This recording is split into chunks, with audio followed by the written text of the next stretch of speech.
On passe maintenant au troisième paragraphe, la famille des composés halogéniques. Dans la formule générale, c'est écrit sous la forme de Rx, avec X un atome d'un halogène. Un atome d'halogène tel que peut être un fluor, un chlore, un brome ou un iode. Le groupe caractéristique de cette famille s'écrit sous la forme CX, tel que X est lié à un carbone tétraèdre qui a 4 liaisons simples. X peut être F, fluor, le chlore, ou le brome, ou l'iode. Ce groupe est appelé un groupement halogéneux. Si X est un fluor, alors on dit fluoro, groupement fluoro, ou bien chloro, bromo, iodo, etc. Pour la nomenclature d'un composé halogéné est dérivée de la nomenclature d'un alcane correspondant, précédé par le nom halogène, qui est encore précédé par l'indice du carbone fonctionnel. Exemple ici, chlorométhane, CH3Cl, chlorométhane. Ici, le brome est lié par le carbone numéro 2, donc il faut ajouter le préfixe.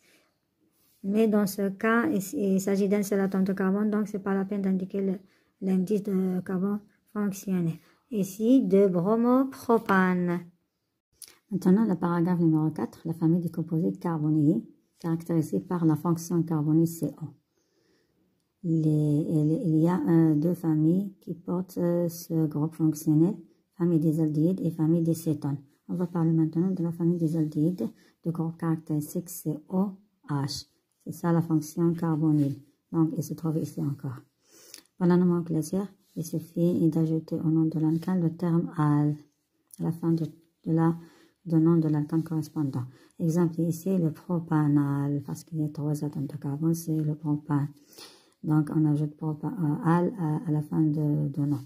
Deuxième exemple, ici, il y a un radical méthyle et 3 atomes de carbone, donc 2-méthylpropanal.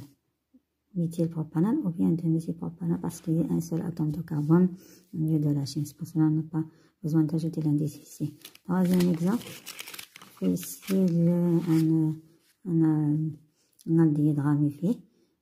Toujours le carbone fonctionnel par le numéro 1. Ici, la chaîne carbonique contient 4 atomes de carbone. Et il y a ici un radical éthyle, pointé par le carbone numéro 2. Donc, le nom, c'est le 2-éthylbutanal. Maintenant, on va voir l'autre type de fonctions carbonyles qui sont les cétones. De formule générale, CnH2nO. Et le groupe caractéristique est écrit comme suit. CO, le carbone fonctionnel, est lié à 2 autres atomes de carbone. Pour la nomenclature, elle dérive de la nomenclature d'un alcane qui correspond à cette chaîne carbonée. Alcane, indice on.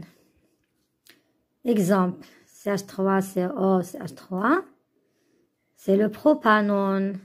On supprime le E et on ajoute on, le préfixe on. Dans ce cas aussi, on n'a pas besoin d'indiquer le carbone fonctionnel. Butanone, parce que c'est le carbone 2 en tous les cas, ça veut dire, quoi que ce soit le carbone fonctionnel, c'est là, celui-là, ou bien celui-là. S'il était là, alors c'est aussi le carbone numéro 2. Dans tous les cas, c'est le carbone numéro 2 qui est le carbone fonctionnel. Troisième exemple, on a ici le pentanone.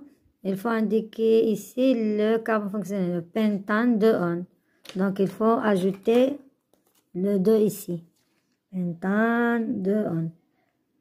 Pentane 2-on. Et la dernière famille qu'on va étudier cette année, c'est la famille des acides carboxyliques de formule générale, RCOOH, de groupe caractéristique COOH. Ce groupe s'appelle le groupement carboxyle.